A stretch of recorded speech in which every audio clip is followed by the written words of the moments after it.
Have you ever been invited to a man's apartment for the first time and thought, this is it, I'm finally going to see the real him? Only to realize the version in front of you might be the most carefully edited one yet? That was me, 6 weeks with Ryan. 6 weeks of perfect dates, rooftop drinks where the city sparkled below us like it was putting on a show just for the two of us. Long walks that turned into dinners without any plan. Texts that made me smile at my phone like a complete fool in the middle of meetings. Everything felt effortless, exciting, like the start of something that could actually last. So when he finally said, "Come over tonight, I'll cook for you," my heart did that little flip it does when things are going really well. I spent at least an hour picking the best outfit and doing makeup, and showed up at 8 p.m. with a bottle of red and that nervous excited energy you get when you're crossing a new threshold, the one where casual dating starts feeling like something more. He buzzed me up, opened the door in a soft gray t-shirt and jeans, hair still a little damp from the shower, that half smile that always made me weak. He kissed me hello like it was the most natural thing in the world, took the wine from my hands, and led me inside with his palm on the small of my back.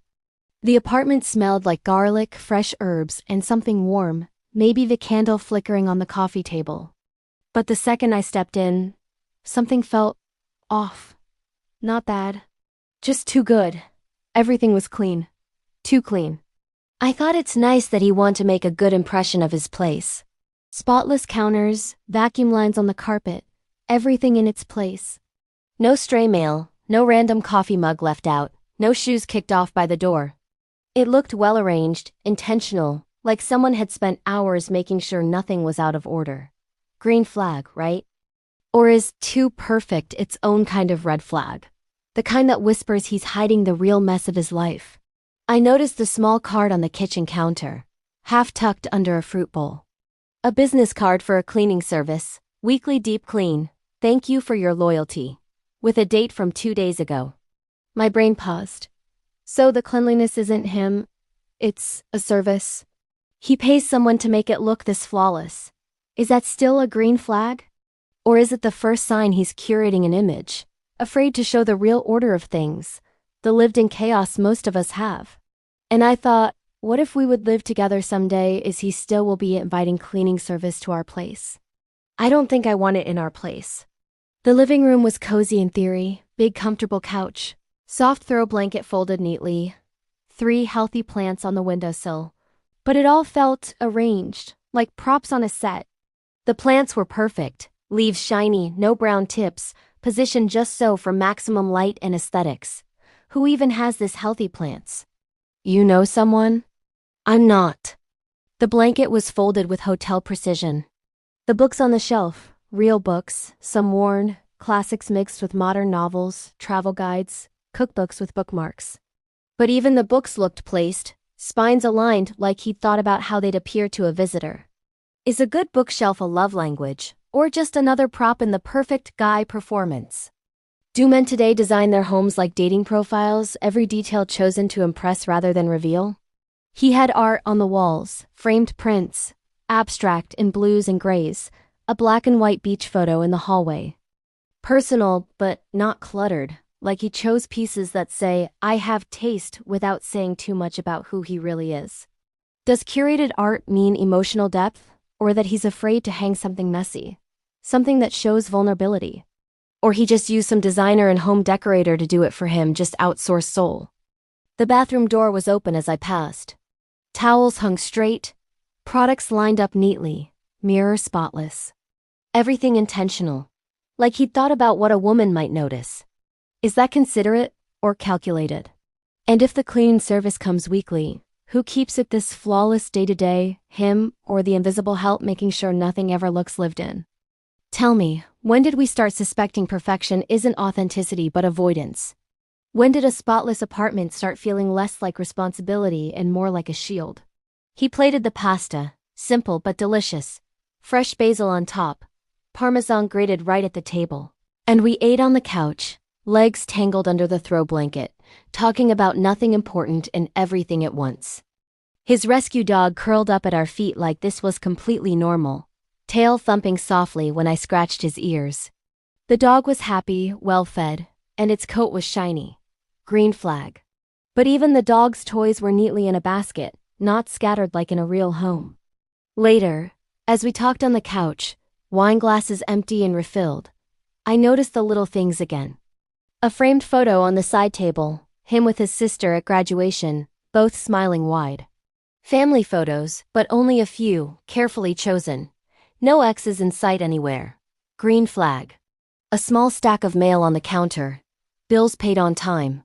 Organized in a tray. No chaos spilling over. Everything spoke of a man who has his life together. Thoughtful, capable, intentional. But it all felt soulless, like an Airbnb listing. Like a hotel room designed to impress but not to live in. No personal mess, no quirks. No evidence of real life happening here when no one's watching. Tell me, when did perfect start feeling like empty? When did a well-arranged apartment start looking like a man afraid to show his real self? The one with laundry piles and unmade beds and half-read books scattered everywhere. Because if he can't let his space be lived in, can he let a relationship be real? Can he let me see the mess, the imperfections, the parts he's not proud of, the real him? Then, as I reached for my glass on the coffee table, stretching across the couch, I saw it. A single earring on the floor, half hidden under the edge of the couch. One delicate gold hoop. Small, elegant. Definitely not mine. My heart did that quiet stutter, the kind that's too polite to make a scene but loud enough to echo in your chest. Is it his sister's from a recent visit? A friend's who crashed on the couch? Or evidence of someone else who's been here? Recently? Someone who took off jewelry in a hurry, or left it behind like a breadcrumb. I didn't pick it up. I didn't ask. The night was too perfect to ruin with questions that might shatter it. But now it's all I can think about. Tell me, when did one tiny earring become the crack in an otherwise flawless picture? Is it innocent, a forgotten relic from a platonic visitor? Or the first sign I've missed something bigger, something he's not ready to share? Because his apartment told me he's thoughtful, stable, the kind of man who keeps everything in order. Everything green. Everything pointing to someone worth trusting. Except that one gold hoop whispering a question I'm not sure I want the answer to. And the cleaning service card whispers another. If he can't even let his home be real, how real is anything else? So here's where I am. I like him. Like a lot. Enough that I want to know if that earring is harmless. Or the beginning of a story he hasn't told me yet. Because an apartment can tell you who a man is when you're not there. But it can't tell you if he's ready to let you stay for good. And when you really like a man, you definitely want to know the real him, everywhere and anytime. So ladies, tell me your apartment stories. The green flags that made you fall harder. The tiny details you ignored. Or didn't, because I'm going back next weekend. And this time, I might just look a little closer. Or maybe I'll ask about that earring. Or maybe it'll be gone. Swept away like it was never there. Either way, the apartment never lies. The question is, am I ready to hear what it's trying to say? Thanks for watching.